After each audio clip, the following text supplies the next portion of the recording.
ये जामा मस्जिद पे भी खतरा मंडरा रहा है। वहाँ पे दिल्ली की जामा मस्जिद, अमित शाह साहब ने ऐलान किया है, इसको हम किसी कीमत पे कामयाब नहीं होने देंगे। टाइटल के अलावा सारे जो 44 के 44 प्रपोजल हैं उनको हम रिजेक्ट करते हैं। दिल्ली हाई कोर्ट ने एक नोटिस जारी किया है ASI को जामा मस्जिद के लिए एक वक्फ का जुडिशल कमीशन बनाने का, जिसमें रिटायर्ड सुप्रीम कोर्ट के जजेस, हाई कोर्ट के जजेस होंगे।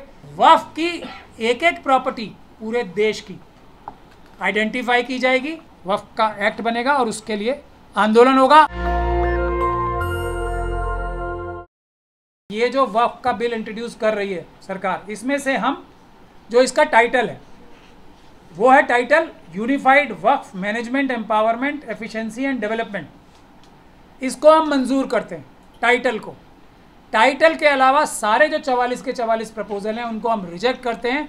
उसकी वजह यह है कि उनसे बेहतर प्रोविजंस इन ऑब्जेक्टिव्स को पूरा करने के लिए क्या कि मैनेजमेंट एम्पावरमेंट एफिशिएंसी और डेवलपमेंट, जो कि नाम बताता है, उसको पूरा करने के लिए बेहतर प्रावधान 2013 के वक्फ एक्ट में मौजूद हैं। इसलिए हम इसको पूरी तरह से रिजेक्ट करते हैं। हालांकि 2013 के कानून में भी इम्प्रूवमेंट्स की पॉसिबिलिटी है, ज़रूरी है वो, और वो क्या चेंजेस हैं वो हम प्रपोज कर रहे हैं। पहला है, ये कानून में लिखा जाएगा कि ये सरकार और पार्लियामेंट इस बात को तस्लीम करती है, इकरार करती है इस बात का कि जो भारत एक वेलफेयर स्टेट है उसमें वक्फ का जो कॉन्सेप्ट है, एक 15% पॉपुलेशन जो है देश की बगैर सरकारी तंत्र पे जोर डाले उनकी फलाह बहबूद यानी कि वेलफेयर का काम कर सकती है। तो सरकार और पार्लियामेंट वक्फ के इस कॉन्सेप्ट का धन्यवाद करना चाहती है, क्योंकि बिना प्रेशर डाले काफ़ी हद तक सरकार का बोझ वो निभा सकते हैं। ये कॉन्सेप्ट है और बग़ैर सरकार से या किसी भी सरकारी मदद के ये काम कर सकते हैं। पहला हमारा सेलिएंट फीचर ये है, ये इस कानून में सबसे ऊपर लिखा जाएगा। दूसरा कि वक्फ एक का डेफिनेशन क्या होना चाहिए। अब इसमें डेफिनेशन पे हमने थोड़ा चेंज किया है। ये सिर्फ डेडिकेशन के बारे में नहीं, हमने ये लिखा है कि वक्फ जो है कोई जो वाकिफ़ देता है उससे हमेशा के लिए वो दूर भी हो जाता है। और इसमें हमने टेंजिबल और नॉन टेंजिबल प्रॉपर्टीज़ भी डाली हैं, क्योंकि आज के मॉडर्न ज़माने में share market, intellectual property rights, जैसे कोई पेटेंट है, वो लाखों करोड़ों रुपए के पेटेंट हो सकता है जिसका इतना फ़ायदा, लेकिन उसको कोई ज़मीन जायदाद तो नहीं होती है, तो वो भी वक्फ की जा सकती हैं। ये भी हमने प्रोविज़न इसलिए डाला है इसमें कि ये प्रॉपर्टीज़ जो हों, प्रॉपर्टी का मतलब सिर्फ ज़मीन जायदाद, पैसा, जेवरात ही नहीं होगा, बल्कि नॉन टेंजिबल एसेट्स जो हैं, जिसमें कहा जा सकता है इंटेलेक्चुअल प्रॉपर्टी राइट एक सबसे बड़ी वो है, और वो बहुत कीमती चीज़ होती है। मेरे अपने नाम पे एक ऐसा पेटेंट है जो बहुत ज़्यादा उसकी कीमत है, तो वो भी वक्फ किया जा सकता है। ये एक उसका ये डेफिनेशन में वक्फ की। और once a Waqf always a वक्फ, और वाकिफ़ की जो मंशा है वो हमेशा सर्वमान्य होगी, और किसी भी प्रकार की परमानेंट एलियनेशन, प्रॉपर्टी की बेचना, सेल करना, किसी को गिफ्ट करना, इस तरीके की चीज़ें पूरी तरीके से, ये पुराने कानून में भी है, वॉइड होंगी। मतलब बिल्कुल उनकी कोई कानूनी ताकत नहीं होगी, कोई भी की प्रॉपर्टी सेल की जा सकती है। उसमें हमने ये ऐड किया है कि अगर कोई भी इंसान वक्फ बोर्ड का मेंबर हो, मुतवल्ली हो, या कोई सरकारी अधिकारी हो जो इस प्रकार की सेल डीड बनाता है, एग्रीमेंट बनाता है, या उसको रजिस्टर करता है, तो उसको जो है 10 साल की सज़ा कम से कम होगी और उम्र कैद की सज़ा ज़्यादा से ज़्यादा होगी। ये प्रावधान रखा जाएगा। और जो इस तरह की कोशिश करेगा, वो जो एग्रीमेंट होगा वो तो किसी कानूनी ताकत का होगा ही नहीं, वॉइड एब इनिशियो होगा, लेकिन उस जिस मिक़दार की वो ये दुस्साहस करने का कोशिश करेगा, उसका 2.5% पेनल्टी भी उस पर लगेगी, ताकि कोई जुर्रत ना करे इसको बेचने की या इसको उस तरीके से खुर्द बुर्द करने की। सिर्फ 10 साल से कम 10 साल पनिशमेंट और ज़्यादा से ज़्यादा उम्र कैद ही नहीं होगी, बल्कि जितना पैसा वो खुर्द बुर्द करने की कोशिश कर रहा होगा उस सेल डीड से, उसका 2.5% पैसा उसके ऊपर फाइन या जुर्माना भी लगेगा। दूसरी बात यह है कि वक्फ के किसी भी फंक्शन में किसी नॉन मुस्लिम को इजाज़त नहीं होगी कि वो उसमें कोई फंक्शनिंग में, मैनेजमेंट में या उसके राइट या टाइटल में किसी भी तरीके से दखल अंदाजी कर सके या उसका कोई हिस्सेदारी हो। हाँ, कोई ऐसा इंसान जो नॉन मुस्लिम है और उसको लगता है कि वो अपनी जायदाद में से इस्लामिक कार्यों के लिए जो पायस चीज़ें हों, जो रिलीजियस चीज़ें हों या वेलफेयर की चीज़ें हों, वो उसके लिए जानबूझ के नॉन मुस्लिम होने के बावजूद भी अगर वो देना चाहता है तो वो दे सकता है। उसके बाद पांचवा पॉइंट ये है कि हम एक नेशनल लेवल पे वक्फ की ऑर्गेनाइजेशन बनाएंगे जो क्या काम करेगी, उसमें टॉप प्रोफेशनल जो मुस्लिम होंगे देश के वो रखे जाएंगे और वो क्या काम करेगी, जैसे कि फाइनेंस कैसे डेवलप करना है, किसी जगह को डेवलप कैसे करना है, उसमें से बेस्ट जो प्रोफेशनल्स होंगे उसको इस्तेमाल किया जाएगा। वो एक कमीशन बनेगी पूरी वक्फ कॉरपोरेशन जिसका नाम रखा जाएगा। उसमें मैनेजमेंट कैसे होनी है वक्फ की प्रॉपर्टीज़ की, उसका ज़्यादा से ज़्यादा फ़ायदा कैसे उठाया जाए, उसके लिए देश के टॉप प्रोफेशनल्स को उसमें उस कॉरपोरेशन में रखा जाएगा कि फाइनेंस कैसे जनरेट करनी है इन प्रॉपर्टीज़ को। जैसे कोई वक्फ की प्रॉपर्टीज़ हैं, उसमें अगर कोई मॉल बनाना है 1000 दुकानों का, तो वो कैसे सबसे अच्छे तरीके से 0% इंटरेस्ट पे कहाँ से दुनिया में लोन रेज किया जा सकता है और वो सबसे अच्छी दुकानें क्या हो सकती हैं। या वक्फ की इन्वेस्टमेंट करनी है, हमें कोई फैक्ट्री लगानी है, कोई बहुत बड़ा कारोबार शुरू करना है वक्फ की जायदादों से, तो वो उसमें बेस्ट प्रोफेशनल्स लगें और उसके लिए ये एक वो कराई जाएगी।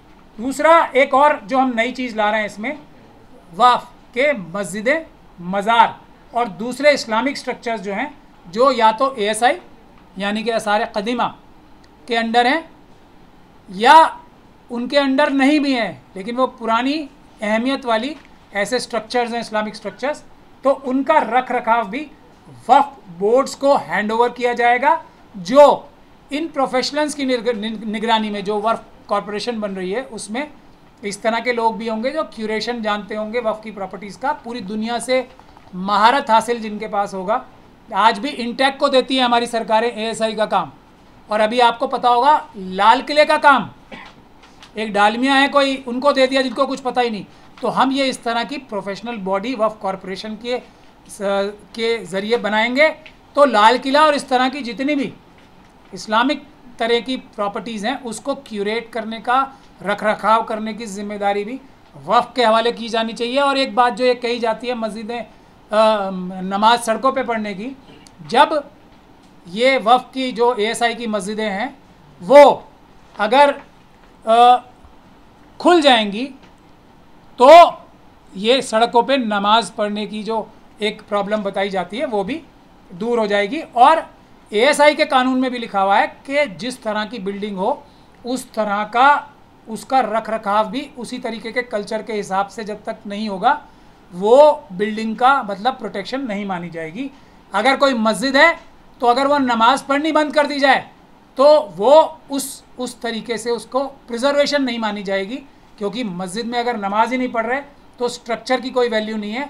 पूरा कल्चरल हेरिटेज के साथ ही उसको प्रोटेक्ट किया जाना चाहिए, इस तरीके से प्रोटेक्ट किया जाना चाहिए कि नमाज भी पढ़ी जाए और वो सुरक्षित भी रहे। इसमें मैं आपको एक और बात बता दूं, अभी दिल्ली हाई कोर्ट ने एक नोटिस जारी किया है ASI को जामा मस्जिद के लिए, तो ये भी मैं आपको बता दूं कि जामा मस्जिद पे भी ख़तरा मंडरा रहा है। वहाँ पे दिल्ली की जामा मस्जिद, ईदगाह के ऊपर तो जो हो रहा है वो सब जानते ही हो आप, दिल्ली की जामा मस्जिद पे अगला निशाना है, तो ये भी आप लोगों को मैं चलते चलते बता दूँ। फिर एक वक्फ की सिक्योरिटी एजेंसी, जैसे प्राइवेट सिक्योरिटी एजेंसीज़ का एक एक्ट है, प्राइवेट सिक्योरिटीज़ रेगुलेशन एक्ट, तो वक्फ की हर वक्फ बोर्ड में एक वक्फ की सुरक्षा के लिए एक उनकी प्राइवेट फोर्स, वो बहुत अहम चीज़ है, उसका भी प्रावधान रखा जाए किसी भी आने वाले वक्फ के कानून में। तीसरी एक हमारा 8वां प्रपोजल ये है कि बहुत सारे हमारे जो तकरीबें होती हैं, जलूस होते हैं, कोई हमारे ऑस्पिशियस ओकेजन होते हैं जिनको ऑब्जर्व करना बहुत ही टेक्निकल एक तरीके से और उसको ट्रेडिशंस के हिसाब से कैसे मनाया जाना है या ऑब्जर्व करना है, उसके लिए भी एक कमेटी बनेगी ताकि उसका कोई एक फॉर्मेट, प्रॉपर फॉर्मेट में ताकि उन त्योहारों की और उन जो मुक़द्दस दिन है उनके लिए, जैसे ताज़िया निकालने का, इस तरह के जितने भी प्रोग्राम हैं वो एक पूरी तरीके से कानूनी दायरे में, कानूनी परमिशंस लेके और पूरी तरीके से ट्रेडिशनल हिसाब से इस्लामिक तरीके से की जा सकें, ये भी एक जिम्मेदारी वक्फ की होनी चाहिए। फिर एक जो सेंट्रल वक्फ काउंसिल होंगे और स्टेट लेवल के जो बोर्ड्स होंगे वक्फ बोर्ड, इनमें 18 साल से, इसको हम इलेक्शन के तौर पे इनके मेंबर्स चुने जाने चाहिए, ये प्रपोजल भी है, इलेक्शन के ज़रिए चुने जाने चाहिए। 18 साल से ऊपर कोई भी मुस्लिम कम्युनिटी का व्यक्ति वक्फ बोर्ड और सेंट्रल वक्फ काउंसिल जो है उसमें वोट देके अपने इनको चुन सकता है, और चुनने की जो जिम्मेदारी है इलेक्शन से होगी। और इन इलेक्शंस में इन मेंबर में जिसकी जितनी संख्या भारी उतनी उसकी हिस्सेदारी के कॉन्सेप्ट से ये इलेक्शन करके सीटें एक तरीके से रिजर्व की जाएंगी इन वक्फ के सेंट्रल काउंसिल में भी और वक्फ बोर्ड्स में भी। ये जो शरारत सरकार ने करने की कोशिश की है बैकवर्ड पासमानदा मुसलमानों को इसमें प्रपोजल में देके, उससे ये जिसकी जितनी संख्या भारी उतनी उसकी हिस्सेदारी से ये एस्पेक्ट भी एड्रेस हो जाएगा। और महिलाओं के लिए भी 50%, क्योंकि महिलाओं की पॉपुलेशन है तो उसके हिसाब से जिसकी जितनी संख्या भारी से वो भी हो जाएगा। जो ये कम करके इस प्रपोजल में 2 करने की जो प्रावधान है, हालांकि पहले 2013 के एक्ट में महिलाओं का अप टू मिनिमम 2 है, 2 से ज़्यादा भी हो सकती हैं, लेकिन इन्होंने जो कम किया है वो भी इससे उससे एड्रेस हो जाएगा। फिर 10वां हमारा है एक वक्फ का जुडिशल कमीशन बनाने का, जिसमें रिटायर्ड सुप्रीम कोर्ट के जजेस, हाई कोर्ट के जजेस होंगे। जो वक्फ बोर्डों के अंदर बहुत सारे इख्तलाफात हो जाते हैं, कोशिश ये की जाएगी कि उनको सॉल्व कर लिया जाए। और एक वक्फ बोर्ड और दूसरे वक्फ बोर्ड में कई जगह लड़ाइयाँ देखी गई हैं, बहुत सारे जो इख्तलाफ हो जाते हैं वो, और जो काफ़ी कोशिश ये की जाएगी, जो भारत सरकार के भी जो ऑल्टरनेटिव डिस्प्यूट रेजोल्यूशन का एक मैकेनिज़्म है जिसको बहुत भारत सरकार और हमारी सुप्रीम कोर्ट और देश के कानून बहुत प्रमोट कर रहे हैं कि आर्बिट्रेशन करके, कंसिलिएशन करके और मीडिएशन करके डिस्प्यूट सुलझाए जाएं, जो वक्फ के अंदरूनी वक्फ बोर्ड के मेंबर्स के बीच दरमियान, वक्फ बोर्ड और सीईओ के दरमियान भी कई बार हो जाते हैं, तो सरकारी अधिकारियों के दरमियान हो जाते हैं। उनको सॉल्व करने के लिए एक वक्फ जुडिशल कमीशन, जिसमें सुप्रीम कोर्ट और हाई कोर्ट के जजेस और बहुत ज़्यादा जो रिस्पेक्टेड सोशल और रिलीजियस बोर्ड, जो हमारे फंक्शनरीज़ हैं, बहुत ज़्यादा जिनको यूनिवर्सली रिस्पेक्ट की जाती है, वो हमारे मजहबी रहनुमा, सोशल रहनुमा भी होंगे, उनको भी इसमें जुडिशल कमीशन में रखा जाएगा। और एक उसके बाद वक्फ के डेडिकेटेड ट्राइब्यूनल्स रखे जाने की प्रावधान है, और उसमें वक्फ एपेलेट ट्राइब्यूनल का भी प्रावधान रखा है। और ये वक्फ के ट्राइब्यूनल्स जो होंगे उसमें, जैसा आज के कानून में भी है, इसमें सेशन जज जो होंगे वो उसको हेड करेंगे, उसके अलावा 2 मेंबर्स और होंगे। एपेलेट ट्राइब्यूनल में रिटायर्ड जो हाई कोर्ट के जज होंगे वो उसको हेड करेंगे और उसमें दूसरे मेंबर भी होंगे।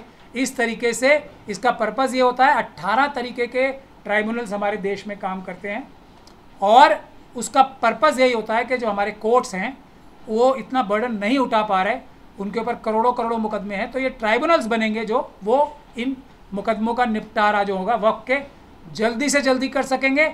उसकी टाइम बाउंड, उसकी मिकदार रखी जाएगी कि इतने टाइम में तो ये सारे प्रॉब्लम्स सॉल्व ही होने हैं। और इसका ये रखा जाएगा कि ये जो वक्फ ट्राइब्यूनल्स होंगे ये वक्फ के अलावा कोई और दूसरा केस नहीं देखेंगे। एक डिले होने की वजह ये भी होती है कि ये डेडिकेटेड ट्राइब्यूनल्स नहीं बनते हैं, जो उनके मेंबर्स होते हैं वो जो चेयरमैन भी होते हैं, जो जज होते हैं, वो भी दूसरे काम भी, दूसरे फंक्शंस भी करते हैं। तो ये स्पेशलाइज्ड बनेंगे, एक्सक्लूसिव बनेंगे, उसके अलावा कोई काम वो नहीं करेंगे, और टाइम बाउंड तरीके से उनको केसों का निपटारा करना पड़ेगा। 13वीं जो हमारा है वो एक हम ऑल इंडिया इंटरेक्टिव मैप, जिसमें जैसे आप लोग लाइव लोकेशंस भेजते हैं ना, और मैप के ज़रिए गूगल जो मैप होते हैं उसके ज़रिए हर एक घर तक, आप मकान तक देखा जा सकता है, किसी का भी छोटी से छोटी प्रॉपर्टी देखी जा सकती है। तो वक्फ की एक एक प्रॉपर्टी पूरे देश की आइडेंटिफाई की जाएगी, जिसका अलग प्रोसीजर होगा, हम डिटेल जब कानून बनाएंगे उसमें वो सब डिस्क्राइब किया जाएगा।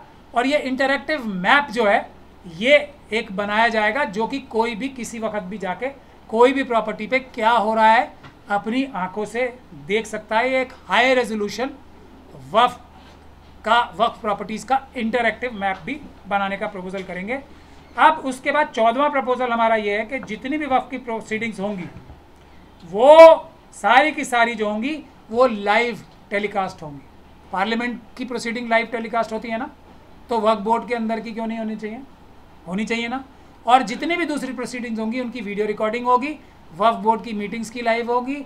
कोई अगर जाके सर्वे करने जाते हैं वक्फ के जो कमिश्नर्स होते हैं, सर्वे कमिश्नर्स, वो भी उसकी वीडियोग्राफी करेंगे। ये सब चीज़ें वीडियोग्राफ होंगी और वेबसाइट पे पब्लिक को देखने के लिए अवेलेबल होगी। ये भी हम एक प्रावधान इसमें रखना चाहते हैं। अच्छा, उसके बाद कोई भी आदमी अगर जानबूझ के किसी भी वक्फ एक्ट के प्रावधान को तोड़ेगा, कोई भी सरकारी अधिकारी या वक्फ बोर्ड के मेंबर या मुतवल्ली या दूसरे लोग, क्योंकि ये पब्लिक सर्वेंट भी होते हैं, तो ये पब्लिक सर्वेंट जितने भी हैं तो उनके लिए अगर कोई कानून तोड़ के काम करेगा तो कम से कम 3 साल से लेकर 10 साल तक की उनकी सज़ा भी होगी, सरकारी अधिकारियों की भी। तो हमने ये सारे प्रावधान रखे हैं। 15वां था ये। उसके बाद और जो 16वां है वो जो सारे ऑफेंस जिसके अंदर होंगे वक्फ के कानूनों को तोड़ने के लिए सारे कॉग्निजेबल होंगे, यानी कि गिरफ्तारी के लायक होंगे, और उनको जो वक्फ ट्राइब्यूनल ट्राई करेगा, और वक्फ ट्राइब्यूनल करेगा ट्राई BNSS के ज़रिए, जो कि पहले CRPC थी, उसका जो नया फॉर्म BNSS में आया है। तो ये हमने एक अपने 16 निकाती बेसिक जो इंग्रेडिएंट्स होने चाहिए एक अच्छे वक्फ कानून के, वो हमने प्रपोज किया है। हम पूरे देश के सारे दानिशमंदों से ये गुजारिश करते हैं कि इसमें अपने सजेशंस दें, हमसे कोई पॉइंट छूट गया हो उसको इम्प्रूव कराएं। सबके मशवरे से वक्फ का एक्ट बनेगा और उसके लिए आंदोलन होगा। आंदोलन अब साथ के साथ दूसरा भी होगा, ये कानून रुकवाने के लिए जो अमित शाह साहब ने ऐलान किया है, इसको हम किसी कीमत पे कामयाब नहीं होने देंगे। हम शेड्यूल ट्राइब, सिख, क्रिश्चियन, बौद्ध एसोसिएशंस और उनके लोगों के साथ बात करके जल्दी आंदोलन का भी एक बड़े हम ऐलान करने वाले हैं। इस देश की 46% पॉपुलेशन ऐसी है जो कि इस वक्फ एक्ट के कानून के बाद उन सब के ऊपर हमला होगा, और उसके बाद दूसरी चीज़ों के ऊपर भी हमला किया जाएगा, सभी धर्मों के। नेशनल दस्तक की आपसे गुजारिश है कि अगर इसको बचाना चाहते हैं तो नेशनल दस्तक को सब्सक्राइब करने के लिए रेड कलर के सब्सक्राइब बटन को दबाएं, फिर बेल आइकन की घंटी दबाएं। नेशनल दस्तक को बचाने के लिए बहुत जरूरी है कि हर खबर को शेयर करें, लाइक करें, कमेंट जरूर करें।